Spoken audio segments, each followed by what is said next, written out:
하나님의 말씀을 보겠습니다. 하나님의 말씀은 데살로니가전서 4장 13절에서 18절 말씀입니다. 데살로니가전서 4장 13절에서 18절 말씀입니다. 데살로니가전서 4장 13절에서 18절 말씀. 제가 봉독해 드리겠습니다. 형제들아, 자는 자들에 관하여는 너희가 알지 못함을 우리가 원하지 아니하노니 이는 소망 없는 다른 이와 같이 슬퍼하지 않게 하려 합니다. 우리가 예수께서 죽으셨다가 다시 살아나심을 믿을진대 이와 같이 예수 안에서 자는 자들도 하나님이 그와 함께 데리고 오시리라. 우리가 주의 말씀으로 너희에게 이것을 말하노니 주께서 강림하실 때까지 우리 살아남아 있는 자도 자는 자보다 결코 앞서지 못하리라. 주께서 호령과 천사장의 소리와 하나님의 나팔 소리로 친히 하늘로부터 강림하시리니 그리스도 안에서 죽은 자들이 먼저 일어나고 그 위에 우리 살아남은 자들도 그들과 함께 구름 속으로 끌어올려 공중에서 주를 영접하게 하시리니 그리하여 우리가 항상 주와 함께 있으리라. 그러므로 이러한 말로 서로 위로하라. 오늘은 몸이 다시 사는 것을 믿사오며 몸이 다시 사는 것, 이런 제목을 가지고 하나님의 말씀을 함께 나누도록 하겠습니다. 이 데살로니가서를 썼던 이 바울은 데살로니가 교회에 이 편지를 썼습니다. 바울이 2차 전도 여행에서 바울은 아시아에서 복음을 좀 더 전하고 아시아에서 복음을 전하는 것을 집중하려고 했었습니다. 그런데 성령께서 자꾸 유럽으로 이 바울을 부르시는 것입니다. 그래서 바울은 그렇지 않다. 본인의 생각대로 이 아시아에서 복음을 전하려고 계속 하는데 성령은 계속해서 환상도 보이시고 하시면서 유럽으로 복음을 전할 것을 말씀하십니다. 그래서 바울이 하나님께서 나를 유럽에서 복음을 전하는가 라고 지금의 터키에서 배를 타고 유럽으로 마게도니아 지역으로 건너가게 되었습니다. 마게도니아 지역 유럽의 처음으로 도착한 곳이 빌립보입니다. 빌립보에서 귀신 들려서 점을 치는 여종을 고쳐주고 난 다음에 그 여종의 주인들이 바울을 고소하여서 감옥에 갇힌 사건이 발생합니다. 그래서 하나님이 그를 풀어주고 바울의 일행을 풀어주고 난 다음에 바울이 인사를 하고 그 다음으로 옮긴 것이 어디냐면 데살로니가. 이 데살로니가로 옮겨서 복음의 메시지를 막 전하는데 거기에서 유대인들이 바울이 또 다른 임금을 전한다. 그래서 자기들이 죽였던 예수 그리스도를 메시아라고 전하는 이 바울을 잡으려고 했고 방해하기 시작을 했고 협박하기 시작을 합니다. 그래서 바울을 잡아서 고소하려고 세상에 다른 임금이 있다라는 이 내용을 가지고 고소를 하려고 바울이 머물고 있던 야손 집으로 들어갑니다. 그런데 바울은 그 집에 있지 않았습니다. 바울을 아무리 찾아도 없으니까 이 유대 사람들이 야손을 잡아서 세상에 다른 임금이 있다라고 전하는 사람을 묵게 해줬다. 집에 두었다라는 이유로 이 야손을 고소해서 감옥에 가둬옵니다. 그리고 바울이 데살로니가를 빠져나와서 어디로 가냐면 베레아로 가게 되었습니다. 그래서 베레아를 복음을 많이 전하고 복음을 잘 전하고 있어서 바울이 그렇게 이야기했어요. 베레아는 데살로니가 사람들보다 더 신사적이었어요. 말씀이 그러한가 하여 날마다 상고하는 일들이 눈에 보이기 시작했던 것이에요. 그러고 있을 찰나에 데살로니가에 있던 유대인들이 베레아로 와가지고 또 바울 일행을 잡고 고소하고 핍박하는 일. 그래서 피해서 아덴으로 또 바울이 피신하게 되어졌습니다. 그러고 난 다음에 아덴에서 베드로가 고린도로 넘어가게 되었습니다. 고린도에서 넘어가서 복음을 한참 전하고 있을 때에 사람의 편을 통해서 데살로니가에 있는 성도들의 소식을 접하게 되었습니다.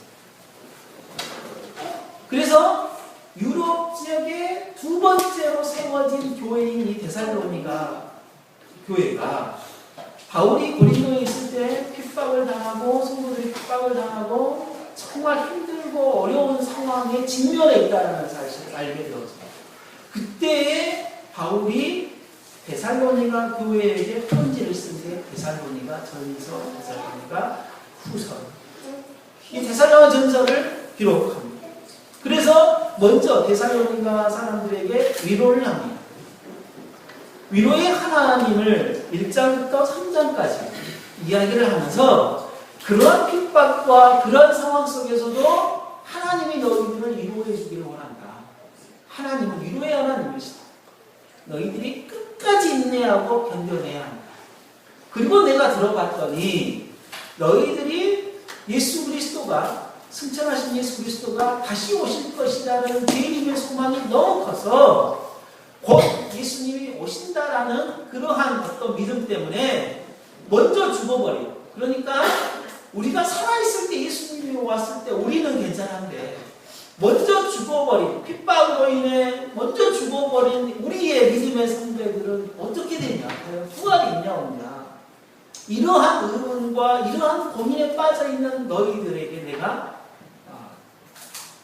잠자는 성도에 대하여 내가 기록한다 라고 한 게 오늘 본문 시작이잖아요. 그래서 예수님이 재림하시면, 예수님이 다시 오시면 우리는 어떻게 하냐? 우리는 어떻게 된다는 거냐? 라고 이야기하는 내용들이 오늘 이 본문을 통하여서 다시 살아나는 것, 다시 살아나는 것이 무엇인지, 어떤 것인지 그것을 좀 알아보고 우리가 매주 신앙 고백을 하면서 몸이 다시 사는 것과 라고 할 때에 우리는 어떤 마음으로 고백을 해야 되는지를 한번 알아봤으면 좋겠습니다. 사람이 소망이 없이 산다면 어떤 삶일까요? 오늘 본문에서도 이렇게 이야기합니다.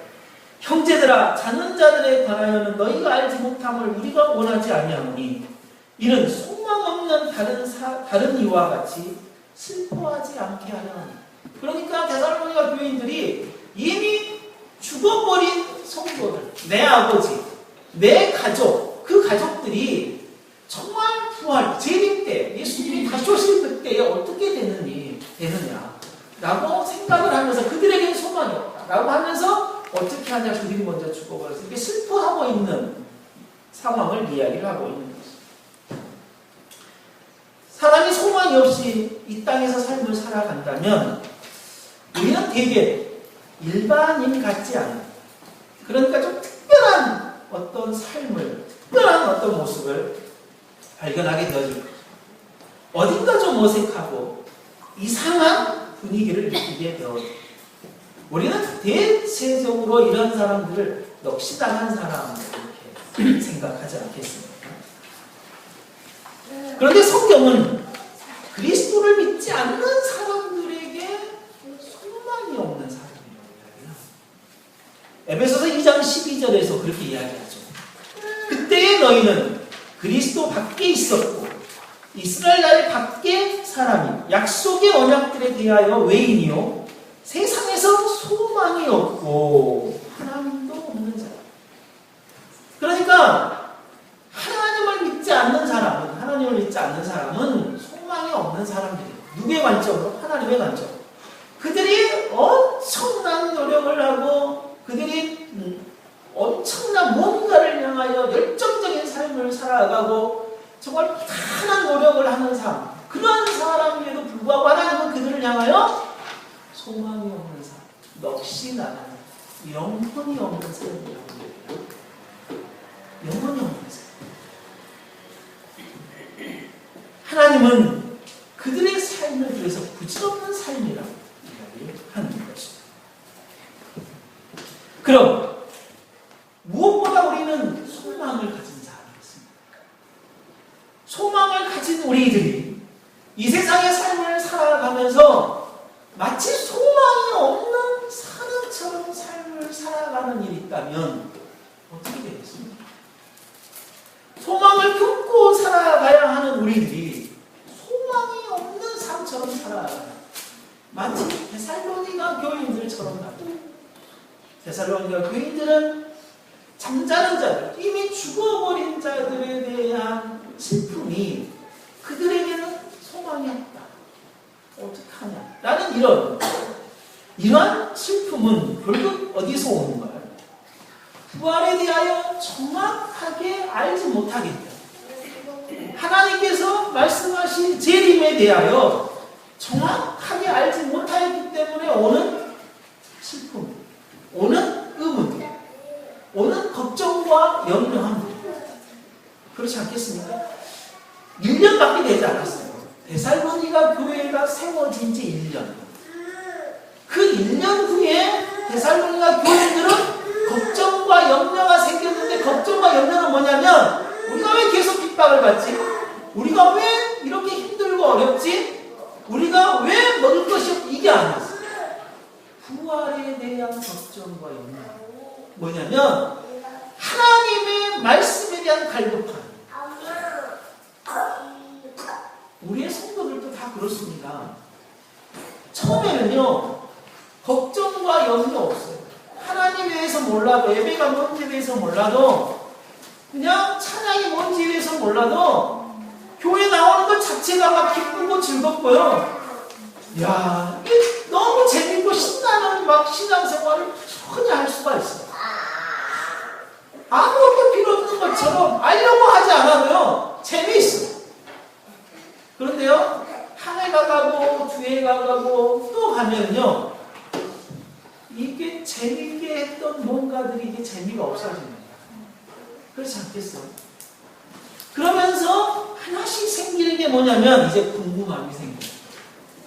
궁금함이 생겨서 이걸 왜 이렇지?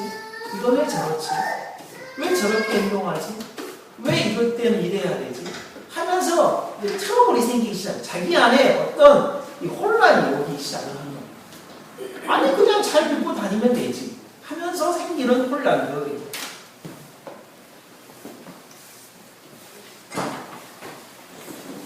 그때부터 그 문제에 대해서 풀어나가지 못한다면, 알아가지 못한다면 신앙생활, 그렇게 재미있게 했던 신앙생활이요 이제 무덤덤해지기 시작하고 아주 형식적이기 시작하고 그냥 한 번 정도 뭐 안 나가도 뭐 그동안 했던 건 한 번 정도 안 해도 아무런 문제가 되지 않아요. 그러면 이제 자기 자신도 이제 힘들어지기 시작을 하고, 공동체에서는 열심히 하던 그 사람이 왜 저러지? 하고 신경 쓰이기 시작을 하고 더 잘해주려고 노력하는데 또 그 사람은 그게 또 못마땅해서 또 이렇게 참 힘들고 어려워지는 일들이. 대체적으로 그런데 그런 분들이 인간의 어떤 말에 의해서 쉽게 현혹되어지는 것도 가끔 보게 되었습니다. 우리는 더 조심해야 될 게 뭐냐면 재림이 더 가까워지니까 정말 저 그리스도들이 부활과 재림을 가지고 성도들을 미혹하고 현혹하는 일들이 정말 많다. 그렇지 않습니까? 요즘 거의 대부분의 이단들은 예수님이 다시 오실 것과 예수님이 부활할 것에 대해서 우리 성도들을 현혹하고 미혹하는 일들이 정말 많습니다. 그래서 오늘 본문을 통하여서, 우리가 오늘 이 시간을 통하여서 나몰라 하지 말고요, 정말 부활이 뭔지, 재림이 뭔지 좀 정확하게 알아서 이것으로 인하여 우리가 현혹되는 일이 없을 뿐만 아니라 좀 불안하고 염려하고 그런 것들도 없었으면 좋겠다라는 생각이 들어요. 재림의 때는 어떨까요? 아니, 재림의 때 성도들의 모습은 어떨까요? 오늘 본문이 너무나 명확하게 잘 설명하고 있어요. 뭐라고 이야기하냐면요, 이거는 슬퍼할 것이 아니다 라고 이야기를 하면서 14절에 우리가 예수께서 죽으셨다가 다시 살아나심을 믿을진데 이와 같이 예수 안에서 자는 자들도 하나님이 그와 함께 데리고 오십니다. 이렇게 이야기해요. 이게 무슨 말이냐면 예수님이 다시 오실 때에 성도들은 예수 그리스도가 죽으셨다가 살아나셨던 부활과 똑같을 것이다. 부활과 똑같을 것이다. 그러니까 예수님이 부활하셨던 그대로 우리들도 똑같이 부활하실 것이다. 그건 성경에 너무 명확하게 잘 나왔잖아요. 그리고 또 하나는 뭐라고 이야기하냐면 예수님이 오실 때, 재림하실 때에 뭐라고 이야기하냐면 16절에 주께서 호령과, 이 호령은 명령입니다. 전투에서 앞에 섰던 대장이 앞으로 할 때 그 명령, 그 호령. 그 다음에 천사장의 소리와 하나님의 나팔 소리로 친히 하늘로, 지금 하늘에 계시잖아요. 거기에서부터 오시겠다 이 말이에요. 그때에 그리스도 안에서 무슨 일이 벌어지냐면 죽은 자들이 먼저 일어납니다. 그러니까 우리가 만약에 살아있다면 우리보다 먼저 예수 그리스도를 믿고 죽은 사람, 그런 사람들이 전부 다 일어납니다. 어떻게 일어날까요? 예수님께서 호령하시잖아요. 일어나라. 이 호령하실 때, 명령하실 때 일어난다 이 말이에요. 그리고 난 다음에 17절에 그 후에 우리 살아남은 자들도 그들과 함께, 그 다음에 우리가 뭐 할 거라는 거야? 부활할 거다. 그래서 이미 죽은 자들을 하나님께 예수 그리스도가 불러 일으켜 세워서 그 다음에 우리를 일으켜 세워서 구름 속으로 우리를 끌고 데리고 가서 올라가서 공중에서 예수님 오신 것을 영접하는 거예요. 예수님 오십시오. 와, 그 오심을 영접하는 거예요. 마치 뭐요?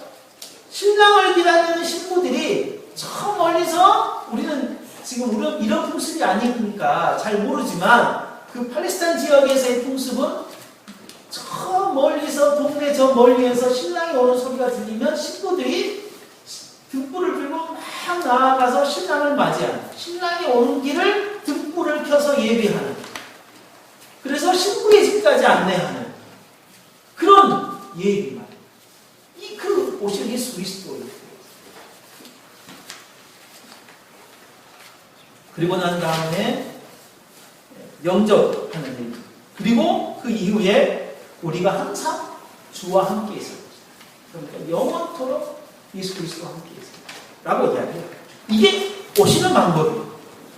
그런데요, 이 방법 외에 예수님이 오시는 방법은 없어요. 어떤 무식한 이들이요, 성경을 이리로 저리로 사사히 풀어서 재림을 하면 이럴 것이다 저럴 것이다 막 말을 하잖아요. 그런데 결국은 데살로니가 전서 4장 13절에서 18절 말씀과 같아요. 그렇지 않겠어요? 여기에서 좀 더 보태지는 것, 이런 형태에서 뭔가 좀 더 이렇게 설명이 더 풍성하고 그럴 것이지, 이것과 전혀 다르게 예수님이 오시고 우리가 부활하는 것은 없겠다는 거예요. 왜냐? 둘 중에 하나일 거예요. 성경의 내용이 여기에서 이야기하는 것과 저기에서 이야기하는 것이 다르겠냐 이 말이에요. 창조 때부터 재림까지 하나님의 말씀은 통일성이 있고 일맥상통하고 그 주제가 동일하고 말씀하시는 것이 하나일진데, 이곳에서 이야기하는 이 마태복음에서 이야기하는 재림과 그리고 데살로니가 전서에서 이야기하는 재림과 요한계시록에서 이야기하는 재림과 다르다고 생각을 해요. 그건 있을 수 없는 일이에요. 그러면 성경이 이상한 거죠. 또 하나는 성경은 똑같은데 사람의 말이 다르다면 그 사람 말이 다른 거예요. 그 사람 말이 다른 거예요. 그래서 우리는 분명하게요, 잘 이렇게 생각을 해야 됩니다. 재림은 꼭 이렇게 반드시 하나님께서 예수 그리스도가 호령입니다. 부활을 시작해요. 누구부터? 죽은 자. 그리고 산자.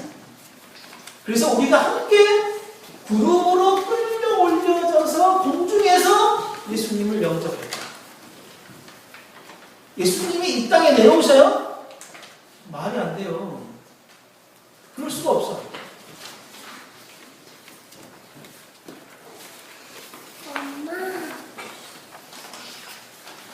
그래서 또 어떤 어리석은 자들은 지옥과 천국을 다녀왔다고 이야기를 하면서 예수님의 재림을 공포로 몰아가는 일들이 있어요. 예수님이 다시 오실 것에 대한 부분들을 공포로 몰아가는 일. 예수님의 재림은 공포가 아니라요, 정말 하늘의 영광이 충만케 되어지는 날. 하늘의 영광이 충만케 되어지는 날. 막 두렵고 떨리는 게 아니에요. 그러나 하나님을 믿지 않는 자들은 하나님의 영광스러운 이 충만함을 보면서 두려움을 갖죠. 막 휴거라는 어떤 영화 때문에 막 세상이 뒤집어지고 막 세상이 막 이상해지고 막 무섭고 하는 그런 상황이 아닐 거라는 거예요. 하나님께서 예수 그리스도가 오시면 영광 그 자체로 오시는데 온 세상이, 온 우주 만물이 하나님의 영광으로 가득 찰 거라는 거예요. 그때 가장 아름답지 않겠어요? 온 세상이 영광으로 가득 찰. 이러할 때 우리가, 예수 그리스도의 재림이 이러할 때 우리가 더 생각해야 될 게 있어요. 그게 뭐냐면 우리가 부활을 할 때 어떻게 부활을 하나요? 어떻게 부활을 하나요?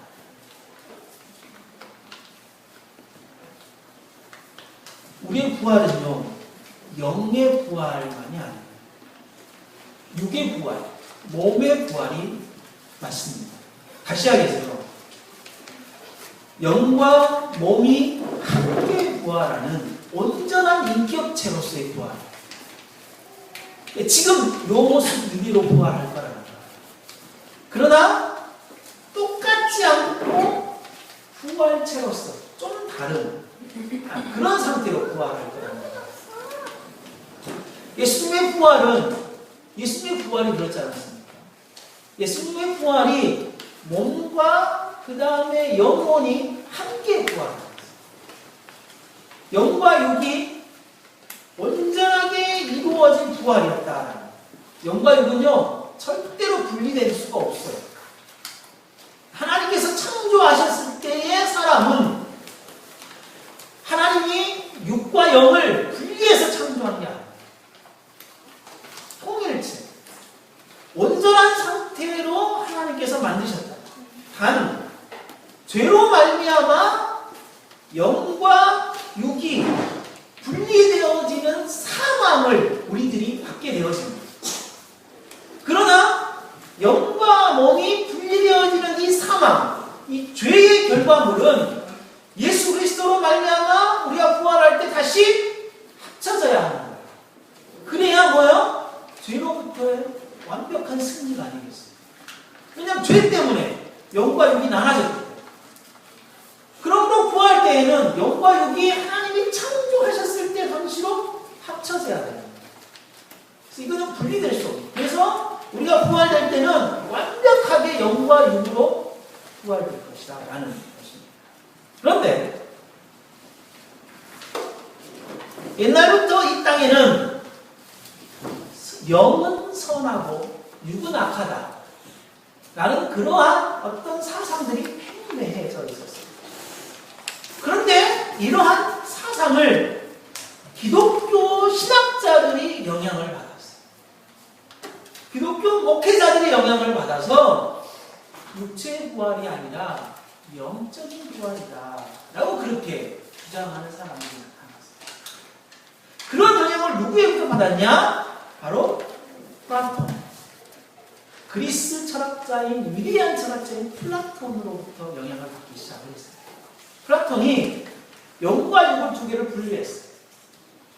세상을 저 어디에인가 있을 이데아라는 곳이 있는데 그 이데아의 그림자가 이 세상입니다. 그렇게 이야기하는 거예요.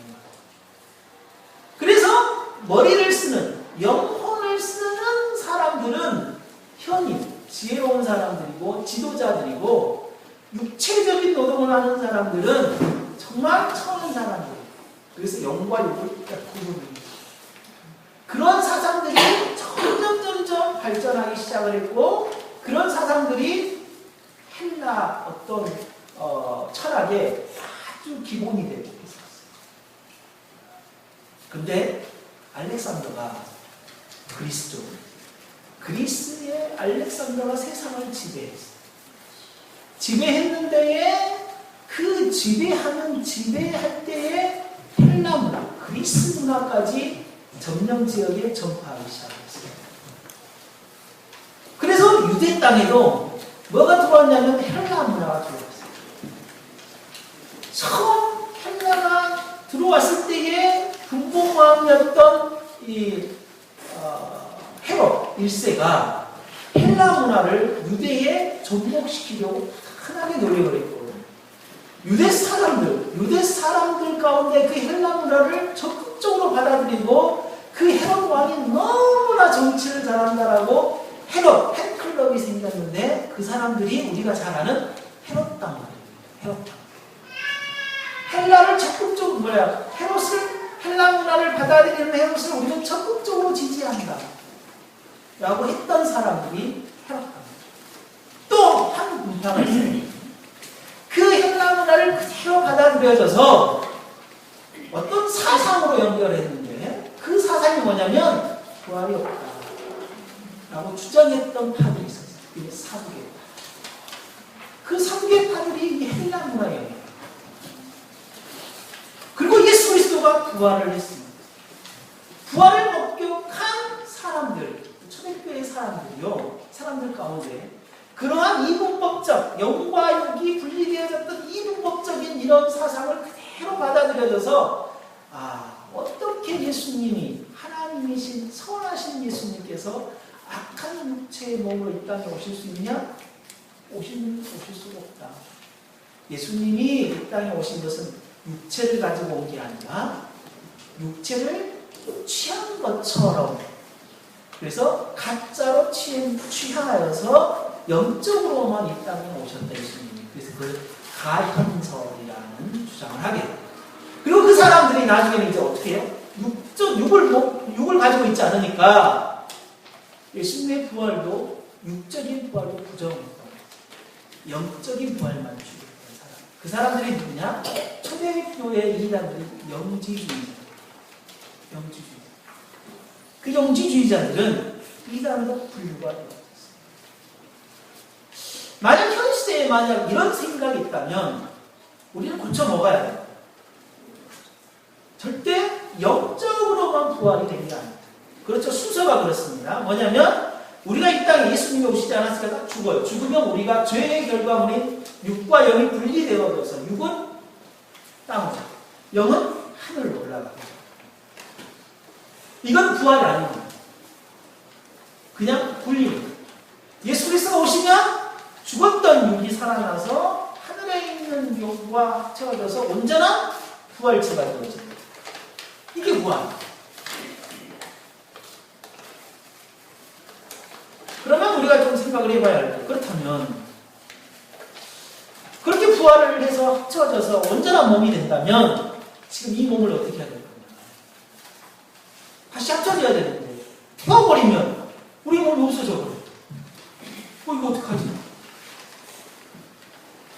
팔이 하나 잘려서 이미 없어져 버렸어. 그럼 나는 이 상태로 이렇게 부활할 거냐? 장애인은 어떻게 해? 신체적인 어떤 불균형을 이루었던 이 장애인으로 부활할 때 어떻게 하나? 이제 많은 국민들이 생각하게 됩니다. 그래서 걱정하지 마십시오. 염려하지 마십시오.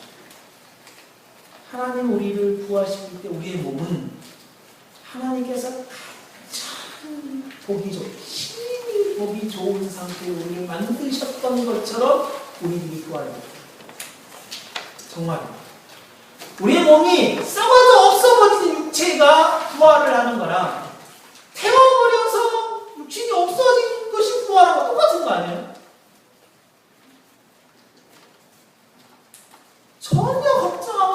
아니다.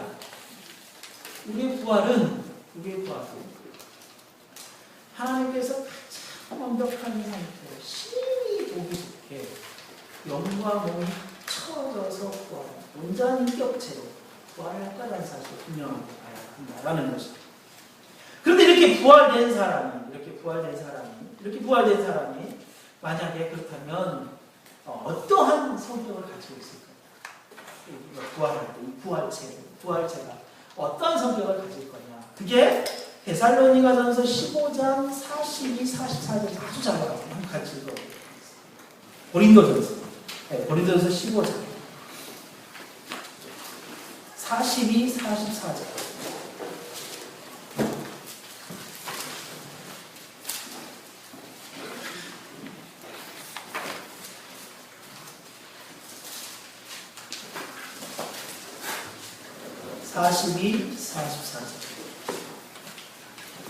한번 우리가 같이 읽어보도록 하겠습니다. 시작.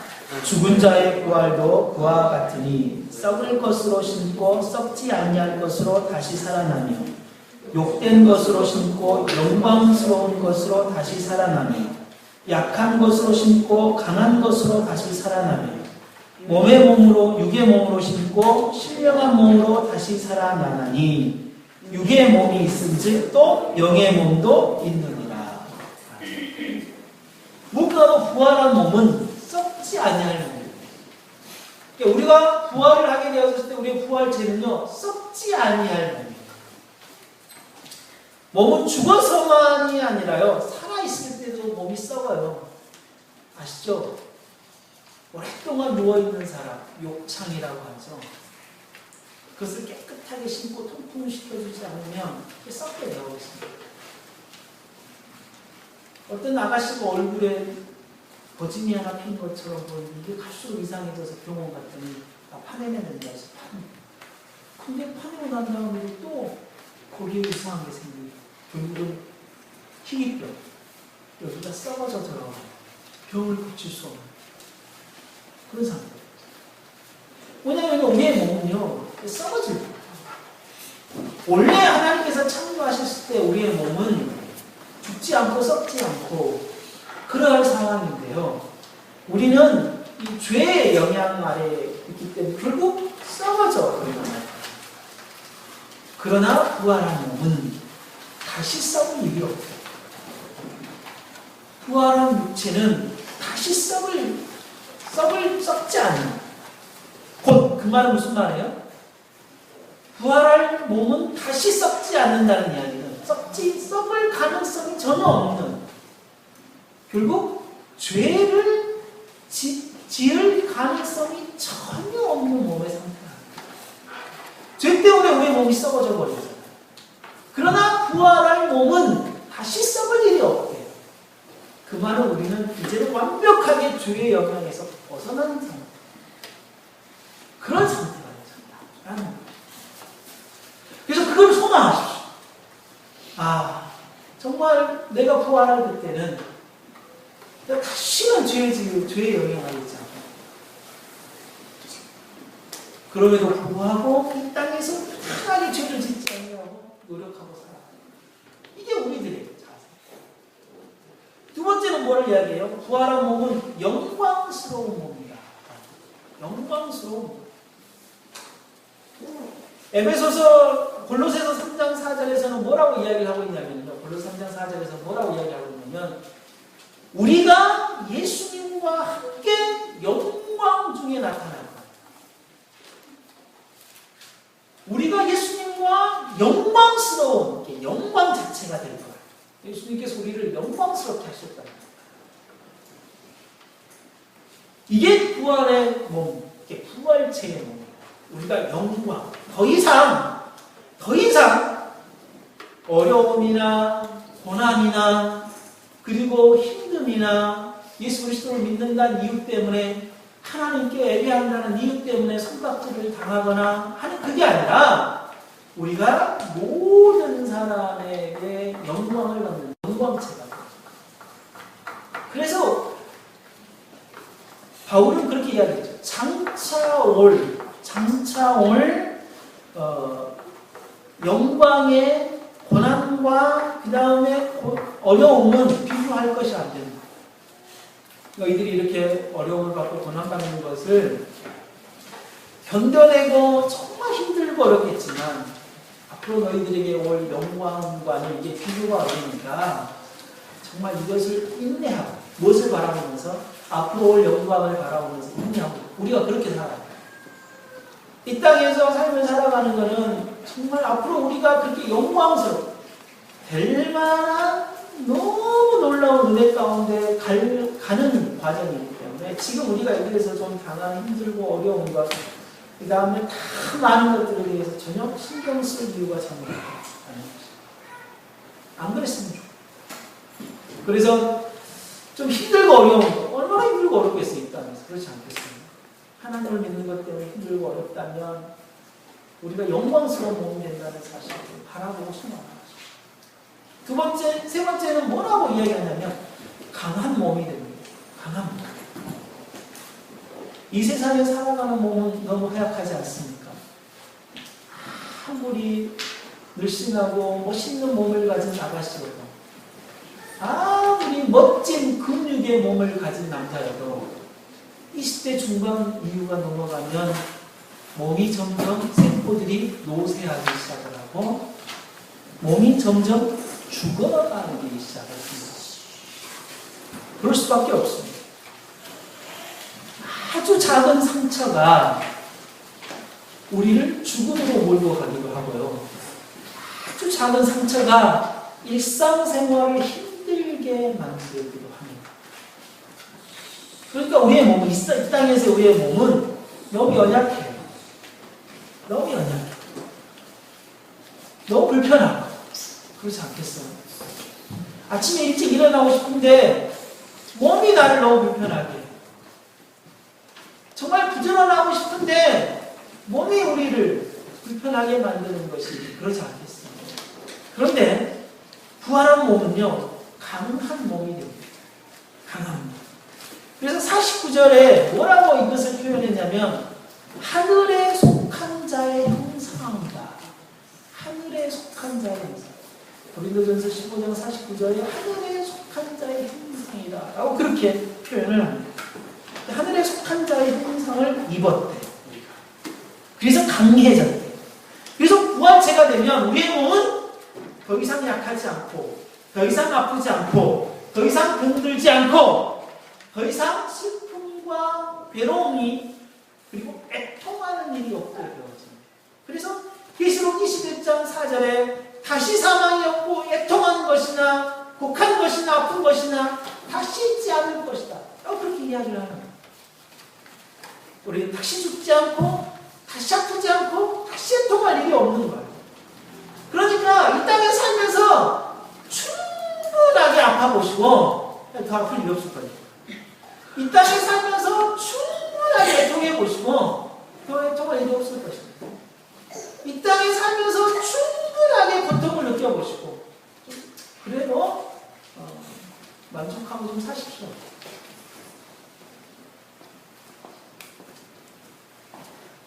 마지막으로 부활한 몸은 신령한 몸이 된다. 신령한 몸은 육신의 지배를 받는 것이 아니라 성령의 인도하심을 온전히 받는, 온전히 성령에 의해서 통제가 되어지고 성령의 소유의 사람이 되어지고 성령께서 우리를 사용하기에 가장 적합한 몸이 되어집니다. 하나님의 나라를 살아가도록, 하나님의 나라를 정말 살아가도록 성령에 의해 변화되는 신령한 몸이다라는 것입니다.